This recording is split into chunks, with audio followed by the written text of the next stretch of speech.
Kalian tahu nggak, tanggal 13 Februari 2026, setelah Dadan Suwetian ini mendapat penghargaan bintang jasa oleh Bapak Presiden Prabowo Subianto, Selasa kemarin tanggal 2 Juni 2026, Dadan resmi dicopot jabatannya sebagai Kepala BGN. Dan plot twistnya, nggak sampai 24 jam usai pencopotan tersebut, Dadan Suwetian ini diciduk oleh Kejaksaan Agung dengan dugaan mega korupsi skala nasional terkait praktek jual beli titik SPPG. Aduh, maksudnya gimana? Sini gue jelasin. Jadi tiga serangkai ini teman-teman, Dadan Suwetian, Sony Sanjaya, dan Lodek Pusung sebagai otak dalam korupsi memanipulasi sistem registrasi SPPG fiktif agar lolos dalam seleksi. Jumlah titik SPPG bermasalah atau fiktif yang terdeteksi dalam pusaran kasus Dadan Hindayana dan koleganya mencapai sekitar 5.000 titik dapur umum. Angka tersebut merupakan hasil temuan dari Komisi 9 DPR RI dan menjadi salah satu dasar krusial bagi Kejaksaan Agung dalam membongkar gurita korupsi di Badan Gizi Nasional. Bayangkan saja, pemerintah melalui Badan Gizi Nasional memberikan dana alokasi rata-rata sekitar 33 juta hingga 45 juta per hari untuk operasional satu dapur SPPG. Jika diakumulasikan, perputaran dana total yang diterima oleh satu titik SPPG itu mencapai hampir 1 miliar per bulan. Jika dikali 5.000 titik SPPG fiktif, maka total APBN yang dikucurkan negara senilai 5 triliun per bulan. Dan itu masuk ke kantong pribadi si Dadan CS. Belum lagi pengadaan barang yang di markup seperti motor listrik, semir sepatu, tablet, dan masih banyak lagi yang sebenarnya pengadaan itu nggak relevan sama sekali dengan program MBI. Dan Dadan, kau itu ya emang kita ini bayar pajak bukan untuk nyenangin perut lu. Pantesan aja dulu tuh yang kurus kering sekarang tiba-tiba subur. Ternyata makan duit rakyat. Ayo guys, luapin kekesalan kalian di kolom komentar. Para pemirsa seluruh rakyat Indonesia, ada berita gembira tetapi memang mengejutkan. Hari ini, Kepala BGN, Badan Gizi Nasional, Dadan Hindayana, bersama wakilnya Lodek Pusung dan Sony Sanjaya ditetapkan sebagai tersangka dan langsung ditahan oleh Kejaksaan Agung. Sehari sebelumnya, Dadan Hindayana, Lodek Pusung dan Sony Sanjaya memang sudah diberhentikan dan yang naik atau diangkat menjadi Kepala BGN yang baru adalah Nane Sdeang. Para pemirsa, menurut saya ini adalah perubahan positif dari Presiden Prabowo dalam merespons kritik yang bertubi-tubi yang selama ini sering diabaikan. Selama ini kalau ada kritik, Pak Prabowo sebagai presiden sering sangat defensif dan menyalahkan orang yang ngeritik. Nah sekarang karena fakta-fakta semakin buruk bermunculan dan Pak Prabowo tidak bisa mengelak dari fakta dan data yang real di lapangan, maka sekarang Pak Prabowo memberi respon positif. Paling tidak dalam 3 hari ini 2 hal.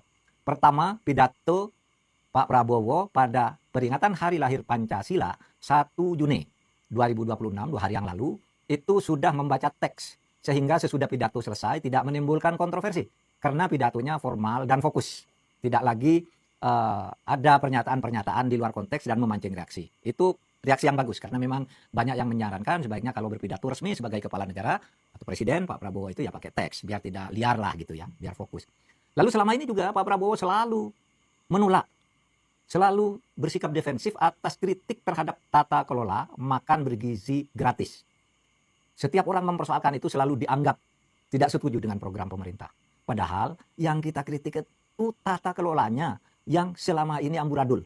Kita katakan berkali-kali lewat podcast terus terang bahwa makan bergizi gratis itu harus dilakukan. Itu adalah program yang sangat baik dan sudah dijanjikan di dalam kampanye. Jadi harus dilakukan, tidak boleh dihalangi. Tetapi yang kita kritik adalah tata kelolanya yang amburadul dan diduga sangat banyak korupsi.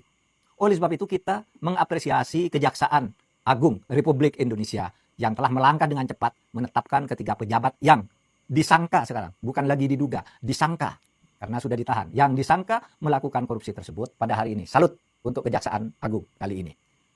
Pemirsa, sebenarnya isu tentang korupsi di dalam BGN itu sudah lama. Sudah berbulan-bulan diteriakkan, tetapi selalu dibela oleh Pak Prabowo sehingga BGN selalu luput dari tindakan hukum. Meskipun rakyat sudah mengajukan data dalam banyak hal. Apa yang dilakukan? Terutama adalah dilakukannya markup. Pengadaan barang dan jasa seperti membeli motor listrik, tablet, televisi, sarana pendukung, SPPG, dan banyak lagi yang selama ini di masyarakat menjadi sorotan besar. Termasuk pengadaan IT yang katanya sampai 1,2 triliun.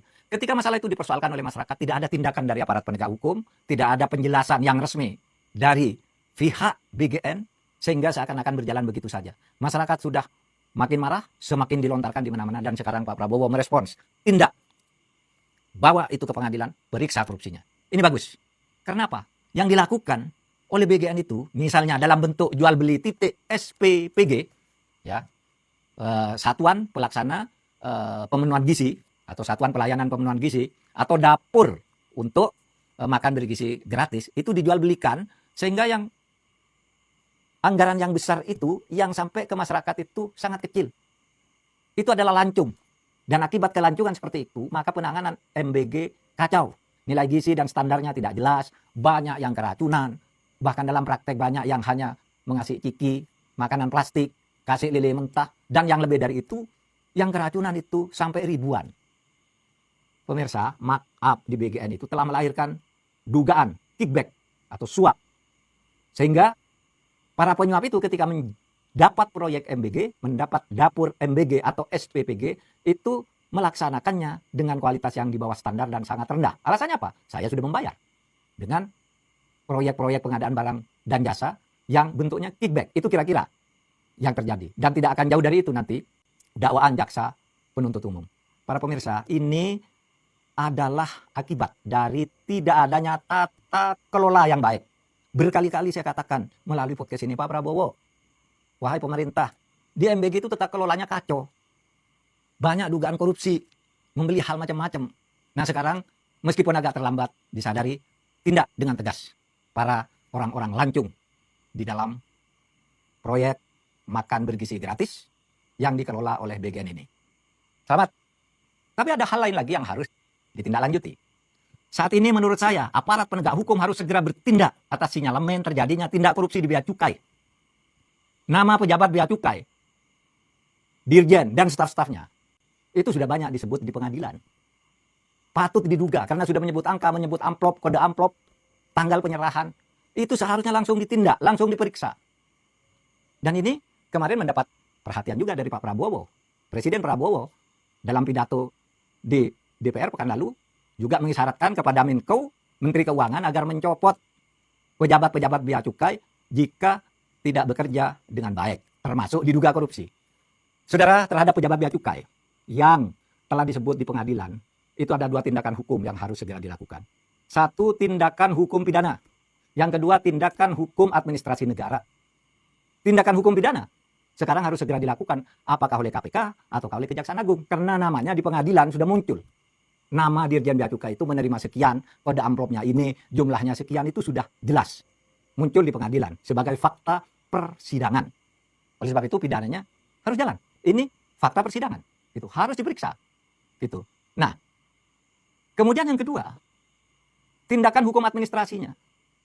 Jika tindakan atau langkah hukum pidana, penegakan hukum pidana itu masih berjalan agak lambat karena perlu proses sesuai dengan KUHP yang baru, gitu, maka tindakan hukum administrasinya harus segera dilakukan, yaitu memecat para pejabat-pejabat yang telah disebut di dalam persidangan kasus korupsi di Bea Cukai itu.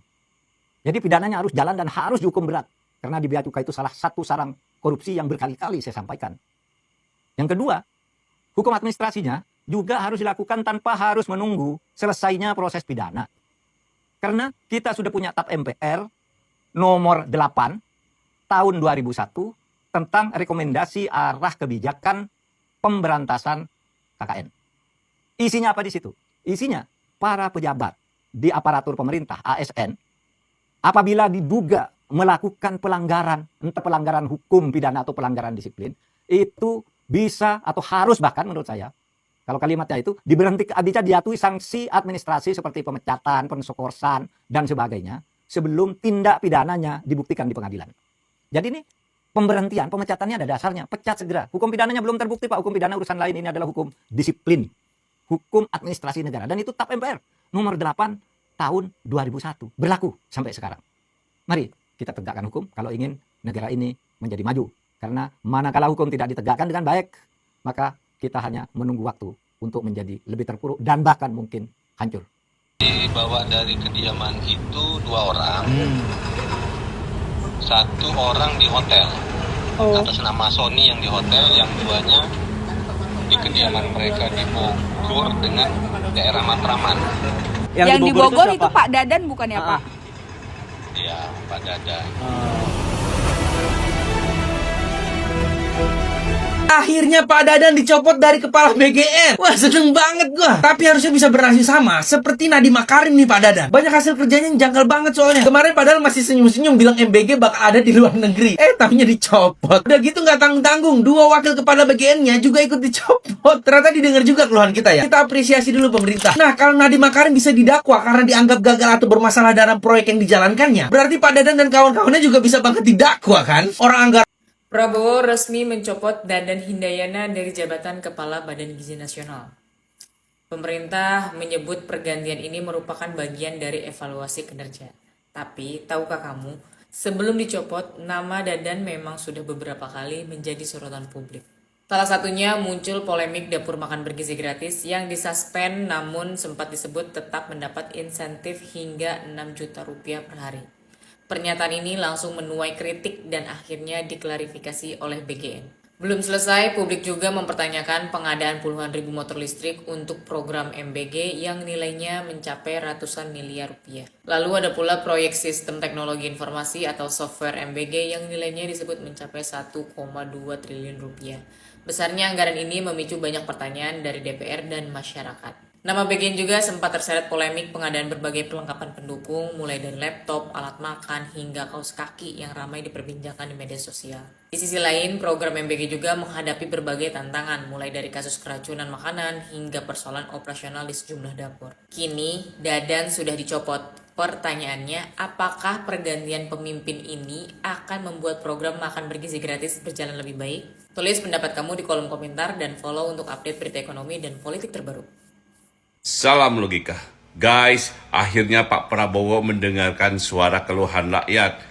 Kepala Badan Gizi Nasional atau BGN Dadan Hindayana resmi dicopot. Tapi tunggu. Kok penggantinya Nanik Esdeyang? Kalian pasti tahu dong rekam jejaknya Nanik Esdeyang itu siapa? Tahun 2018, dia menyebarkan foto hoax Ratna Sarumpait di Facebook. Lalu menyebarkan kronologi penganiayaan fiktif lewat broadcast WhatsApp dan membawa langsung Ratna Sarumpait menemui Pak Prabowo untuk melaporkan kebohongan itu. Diperiksa polisi 2 kali dan bersaksi di persidangan. Tahun 2019, dia diangkat menjadi wakil tim pemenangan Prabowo Sandi. September 2025, dia menangis di depan rakyat, di depan kamera, minta maaf soal anak-anak yang keracunan MBG. Tapi di saat yang sama, dia aktif menyerang balik pengkritik program MBG di media sosial. Nah, sekarang Juni 2026, dia diangkat menjadi Kepala Badan Gizi Nasional atau BGN. Lembaga yang mengurus makan puluhan juta rakyat Indonesia setiap harinya. Latar belakang gizi, 0. Keamanan pangan, 0. Dia hanya bermodalkan loyalitas politik sejak tahun 2018. Gua pikir Pak Prabowo mendengarkan suara rakyat. Ternyata tidak. Orangnya itu-itu juga. Maaf saja Pak Prabowo, ini bukan soal kompetisi PS loyalitas lagi. Ini soal siapa yang dipercaya ngurus makanan anak-anak loh. Dan jawaban pemerintah adalah orang yang ikut sebar hoak di tahun 2018. Kalian tahu kan bagaimana kisah akhirnya Ratna Sarumpait? Ada yang sudah lihat berita ini? Ya.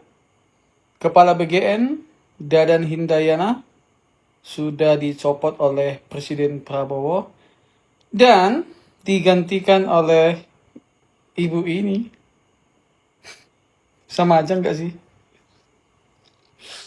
Gimana pendapat kalian? Ya, tulis di kolom komentar.